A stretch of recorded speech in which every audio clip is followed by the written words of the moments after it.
Hello everyone, welcome to our channel. हम solve कर रहे हैं केरला सेट का जो जुलाई में एग्ज़ाम हुआ था 2024 में, उसका पेपर। तो इसके कुछ प्रश्नों को हमने कल सॉल्व किया था, उसके आगे के जो प्रश्न हैं उनको हम आज के वीडियो में सॉल्व करेंगे। तो पहला प्रश्न आपकी स्क्रीन पर दिख रहा होगा, असर्शन एंड रीज़न का है।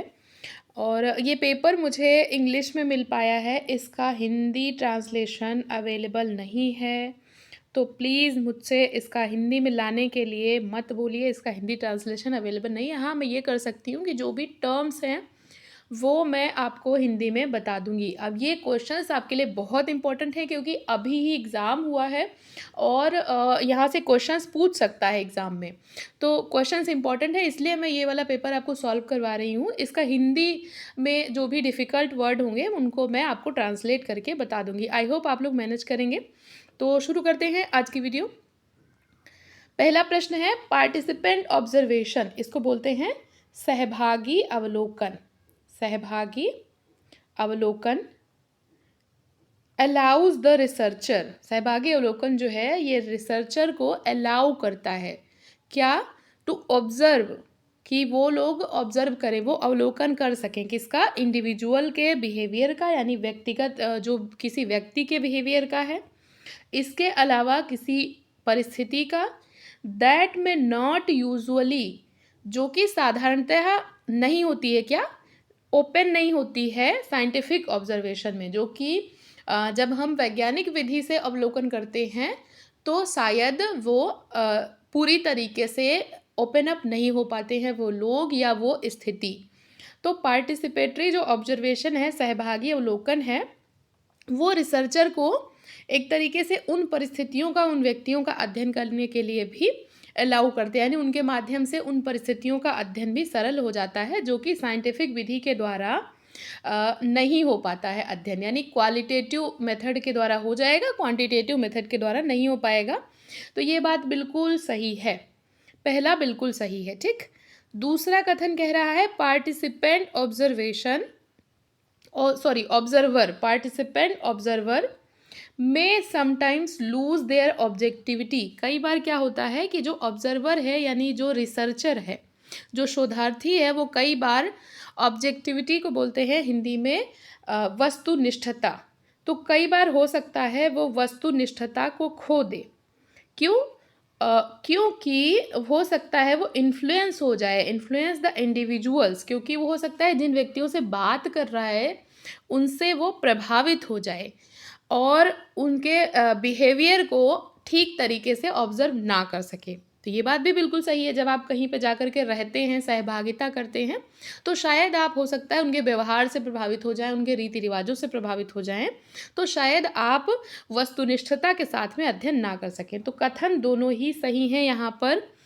अब क्या ये सही एक्सप्लेनेशन है? तो देखिए, कथन दोनों सही हैं लेकिन ये एक्सप्लेन नहीं कर रहे हैं, दोनों कथन एक दूसरे से बिल्कुल अलग अलग हैं। तो यहाँ पर बी ऑप्शन आपका सही होगा, both A and R true but R is not the correct explanation of A. B option आपका यहाँ पर राइट होगा। अगला प्रश्न है which of the following is a dissociative social process. Dissociative social process पूछ रहा है। डिसएसोसिएटिव का मतलब होता है असहयोगी। ठीक है, असहयोगी प्रक्रियाएं यहाँ पर पूछ रहा है, कौन कौन सी हैं? तो कॉन्ट्रावेंशन है, कंपटीशन है, कॉन्फ्लिक्ट है। तो द्वंद्व है, प्रतिस्पर्धा, प्रतियोगिता, ये सारी की सारी कैसी हैं? ये तीनों ही असहयोगी हैं। तो इसलिए डी ऑप्शन आपका, all of these, D option जो है यहाँ पर आपका सही होगा। अगला प्रश्न है असर्शन रीजन का, फिर से है यहाँ पर the national commission for schedule caste and schedule tribe is appointed as per the provision of article 338। कथन में पूछ रहा है कि जो आपका अनुच्छेद 338 है, इसमें एक प्रोविज़न है, यानी कि एक ऐसा प्रावधान है जिसमें कि नेशनल कमीशन जो आयोग बना है शेड्यूल कास्ट को लेकर के और शेड्यूल ट्राइब को लेकर के, उसके द्वारा बनाया गया है। तो क्या ऐसा है? तो देखिए, ये कथन सही है। 338 में एक ऐसा प्रावधान है जिसमें अनुसूचित जाति, अनुसूचित जनजाति को लेकर के कमीशन, नेशनल कमीशन की बात की गई है और उसके आधार पे बनाया गया है, तो ये सही है। दूसरा कथन है the article 342 empowers the president of India to declare some groups or communities as scheduled tribe। क्या 342 जो अनुच्छेद है आपका, ये प्रेसिडेंट यानी कि हमारे जो राष्ट्रपति हैं भारत के, उनको ये अधिकार देता है कि वे कुछ समूहों को या कुछ समुदायों को अनुसूचित जाति घोषित कर सकें, ठीक, या फिर रिकमेंडेशन कर सकें of the governor of the state of union territory. तो क्या ऐसा वहाँ पर प्रावधान है? तो बिल्कुल ये प्रावधान भी है आर्टिकल 342 में, और 338 वाला भी सही है। तो दोनों सही है, लेकिन दोनों कथन एक दूसरे से बिल्कुल स्वतंत्र हैं, तो व्याख्या नहीं हो रही है, तो इसलिए यहाँ पर आपका option B, both are true but not correct explanation, B option जो है आपका सही होगा। अब आर्टिकल वाले प्रश्न आपके पीजीटी में भी खूब पूछता है और यूपीएचएससी और नेट में तो पूछ ही सकता है, तो ये सारे प्रश्न जो हैं मैं बोल रही हूँ कि आपके एग्जाम पॉइंट ऑफ व्यू से बहुत इंपॉर्टेंट है, तो यहाँ पर बी आपका जो है राइट होगा। अगला प्रश्न हम देखेंगे, which of the following does not belong to the dimension of communalism suggested by T K. Oommen. तो टी.के. ओमैन ने संप्रदायवाद के कुछ आयाम बताए थे। कम्युनलिज्म यानी संप्रदायवाद के कुछ इन्होंने आयाम बताए थे, और वो कौन से आयाम है? संप्रदायवाद के आयाम यहाँ पर पूछ रहा है, कौन से आयाम है? तो 4 है यहाँ पर, इसमें से कौन सा एक नहीं है? नॉट, ठीक, कौन सा एक नहीं है? तो इन्होंने देखिए, इन्होंने बात की है वेलफेयरिस्ट, जो थोड़ा सा चाहते हैं कि कल्याणकारी हो, तो ये इन्होंने बात की है। और उसके बाद ये सेशनिस्ट, इसकी भी बात इन्होंने की है, और रेट्रिटिस्ट, ये तीनों की बात ये करते हैं, लेकिन इन्होंने नेशनलिस्ट की बात, राष्ट्रवादी करके कोई आयाम नहीं बताया है। तो सी ऑप्शन जो है ये आपका यहाँ पर राइट होगा, सी। अगले प्रश्न में पूछा है, below are 4 characteristics of social issue, identify the social issue, it is against the state और community, it uses violence, it has a political purpose, it is illegal and unlawful. और ऑप्शन में है आपके कम्युनलिज्म, टेररिज्म, सब nationalism है और ethnic violence है। प्रश्न को समझिए, पूछ रहा है 4 देखो विशेषताएं दी गई हैं एक सामाजिक मुद्दे की, कोई एक सामाजिक समस्या है, अब आपको बताना है इनमें से, इन चारों में से वो सामाजिक समस्या कौन सी है। पहले ये 4 विशेषताएं दे दी गई हैं, इन विशेषताओं के आधार पर बताना है आपको कि वो सामाजिक मुद्दा कौन सा है, ठीक। विशेषताएं देखते हैं। पहली विशेषता दी गई कि ये स्टेट या कम्युनिटी के अगेंस्ट होगा, अगेंस्ट माने विरुद्ध होगा, राज्य और समुदाय के विरुद्ध होगा, मतलब उसके बिल्कुल विपरीत या उसके विरोध में चीज़ें होंगी, ठीक। दूसरा क्या है, इसमें हिंसा का प्रयोग होगा, तो हिंसा का प्रयोग अनिवार्य है, वायलेंस मतलब हिंसा। तीसरी चीज़ है, इसका एक राजनीतिक उद्देश्य होगा, पॉलिटिकल पर्पस, यानी ये एक राजनीतिक उद्देश्य के लिए यहाँ पर किया जाएगा। और फोर्थ है, it is illegal and unlawful, illegal होगा यानी कि अवैधानिक होगा, और ये पूरी तरीके से कानूनी प्रक्रिया के बिल्कुल विरुद्ध होगा, ठीक।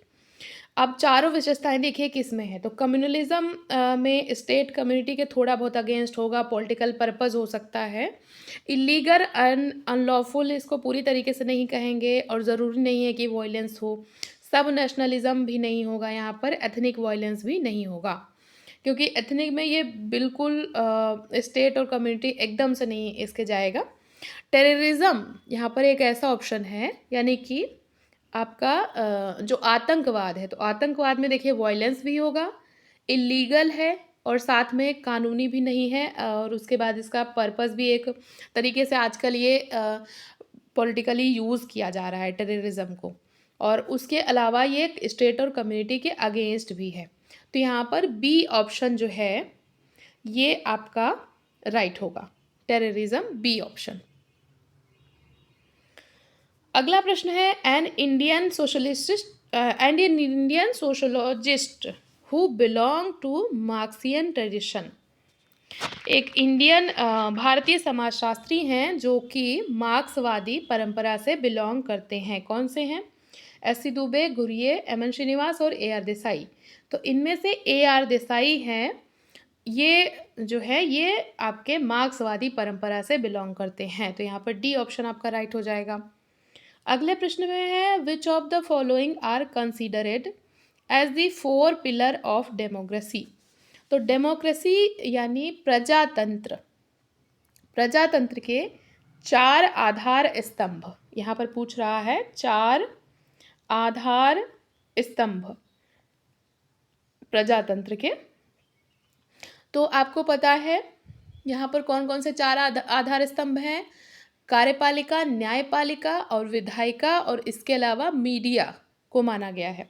तो पहला ऑप्शन देखिए, लेजिस्लेचर, एग्जीक्यूटिव, जुडिशरी और मीडिया, यानी कि आपकी ये लेजिस्लेटिव जो आ गया आपका, विधायिका जो कि विधान बनाती है जिसमें आपके संसद विधानसभा सारे आ जाएंगे, और उसके अलावा एग्जीक्यूट जो करती है कार्यपालिका यानी मंत्रिपरिषद, उसके बाद जुडिशरी यानी न्यायपालिका, और फिर आपका मीडिया जो कि चौथा स्तंभ माना गया। तो 4 स्तंभ यहाँ पर आपका ऑप्शन ए जो है ये राइट हो जाएगा।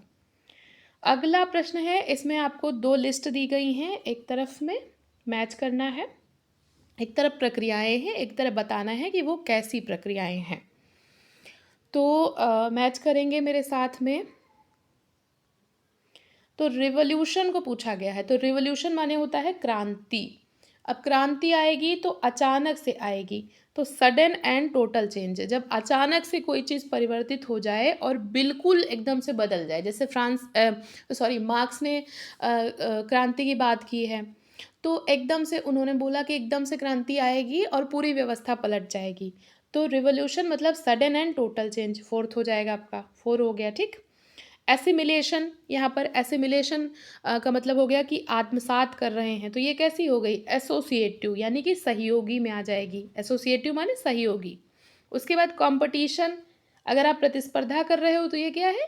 आपकी असहयोगी प्रक्रिया है। तो डिस एसोसिएटिव है तो असहयोगी, तो 2 हो गया, तो आपका मिल रहा है 4। उसके बाद हमने 3 से मिलाया है, फिर 2 आ गया, और उसके बाद इवोल्यूशन यानी कि उद्विकास। तो उद्विकास स्पेंसर को आपने पढ़ा होगा। स्पेंसर ने कहा है कि उद्विकास हमेशा धीमी प्रक्रिया होती है और सतत धीरे धीरे होगी, एक क्रम में होगी और सरलता से जटिलता की तरफ होगी। तो स्लो होगा, यहाँ पर क्या होगा? Slow and gradual change. तो ये एवोल्यूशन।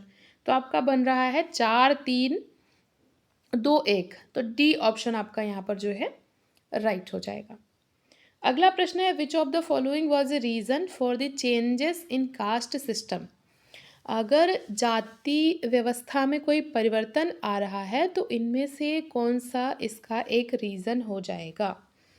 तो ऑप्शन में देखिए कौन कौन से हैं। लेजिस्लेशन है, यानी कि अगर बहुत ज़्यादा नियम कानून जाति व्यवस्था को लेकर के बना दिए गए, जैसे छुआछूत प्रतिबद्ध कर दिया गया, और इसके अलावा अंतर्जातीय विवाह को मान्यता दे दी गई, तो बहुत सारे कानून। तो लेजिस्लेशन मतलब वैधानिक नियम। उसके बाद मॉडर्न एजुकेशन यानी आधुनिक शिक्षा, और तीसरा है अर्बनाइजेशन यानी कि जो नगरीकरण हो रहा है। तो ये तीनों ही होंगे। जब नियम कानून बना दिए गए तो जाति व्यवस्था आदि खत्म हो गई। आधुनिक शिक्षा ने लोगों की सोच को प्रभावित किया है, तो इससे कास्ट सिस्टम थोड़ा थोड़ा ढीला हुआ। उसके बाद नगरीकरण हुआ, तो शहरों में आप जान रहे हैं कि बहुत ज़्यादा छुआछूत और चीज़ें नहीं चल पाती हैं। किसी भी जाति का व्यक्ति, किसी भी धर्म का हो, वो कोई भी व्यवसाय कर रहा है, तो चीज़ें यहाँ पर थोड़ा सा शिथिल हुई। तो ये तीनों ही जाति व्यवस्था में परिवर्तन के लिए योगदान देते हैं। तो इसलिए ऑल ऑफ डीज यानी कि डी ऑप्शन आपका यहाँ पर राइट हो जाएगा। अगला प्रश्न है, यहाँ पर आपको 2 चीज़ें पूछ रहा है। That are not related to purpose of study but में affect the dependent variable are termed as. देखिए ये यहाँ पर आपके प्रयोगात्मक अनुसंधान से पूछा गया है। प्रयोगात्मक अनुसंधान में जो वेरिएबल होते हैं, एक होता है डिपेंडेंट वेरिएबल, इसके अलावा इंडिपेंडेंट और एक्सट्रानियस वेरिएबल होते हैं। ठीक। तो यहाँ पर पूछ रहा है कि स्टडी के पर्पस से रिलेटेड नहीं है, अध्ययन के उद्देश्य से रिलेटेड नहीं है, लेकिन ये डिपेंडेंट वेरिएबल को प्रभावित कर सकता है, इफेक्ट कर सकता है। ठीक, तो वो कौन सा वेरिएबल कहलाएगा? तो वो कहलाता है आपका, एक तो इंडिपेंडेंट वेरिएबल और दूसरा कहलाता है एक्सट्रानियस वेरिएबल। तो सी ऑप्शन जो है यहाँ पर आपका राइट हो जाएगा। जल्दी से एक दो और प्रश्न देख लेते हैं। यहाँ पर ट्रू स्टेटमेंट पूछ रहा है, तो पहला देखते हैं, अर्थमेटिक मीन। जो आपका अर्थमेटिक मीन है is least affected by sampling fluctuation. अगर हमारी निदर्शन में कोई चीज़ फ्लक्चुएट हो रही है, संख्या हो या क्षेत्र हो या कुछ भी हो, तो ये उससे कम प्रभावित होता है। क्या ये बात सही है? सही है। दूसरा है arithmetic mean is least affected by extreme values. ये सही नहीं है, एक्सट्रीम वैल्यूज से ये प्रभावित होता है। तो यहाँ पर आपका ट्रू स्टेटमेंट ओनली 1 हो जाएगा। ए ऑप्शन जो है आपका राइट होगा। अगला प्रश्न देखेंगे, अकॉर्डिंग टू, यहाँ पर किसके अकॉर्डिंग? ठीक, अकॉर्डिंग टू करके, तो किसके अकॉर्डिंग होगा?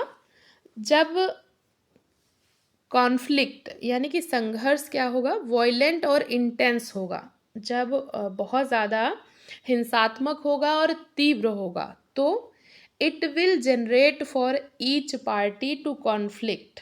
तो ये क्या करेगा? प्रत्येक जो उसमें भाग लेने वाला समूह है उसको प्रेरित करेगा, एक तरीके से क्लियर कट ग्रुप बाउंड्रीज में यहाँ पर बांध देगा। ठीक, जब संघर्ष बहुत ज़्यादा क्या होगा? हिंसात्मक होगा, तीव्र होगा, तो ये प्रत्येक पार्टी यानी प्रत्येक समूह को कुछ बाउंड्रीज में बांधेगा, सेंट्रलाइज्ड करेगा पावर को, यानी जो शक्ति है वो किसी एक व्यक्ति के हाथ में आ जाएगी, और उसके बाद डिसीजन मेकिंग अथॉरिटी भी उसके पास आ जाएगी, आइडियोलॉजिकल सॉलिडरिटी होगी मेंबर्स के बीच में। ठीक, यहाँ पर ये सारी बातें कौन करता है? ऑप्शन में कोजर हैं, मर्टन है, गिडिंग्स हैं और कार्ल मार्क्स हैं।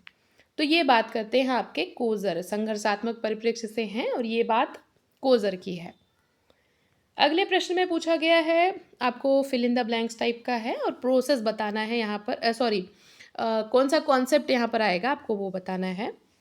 Is a proposition which can be put to test to determine its validity.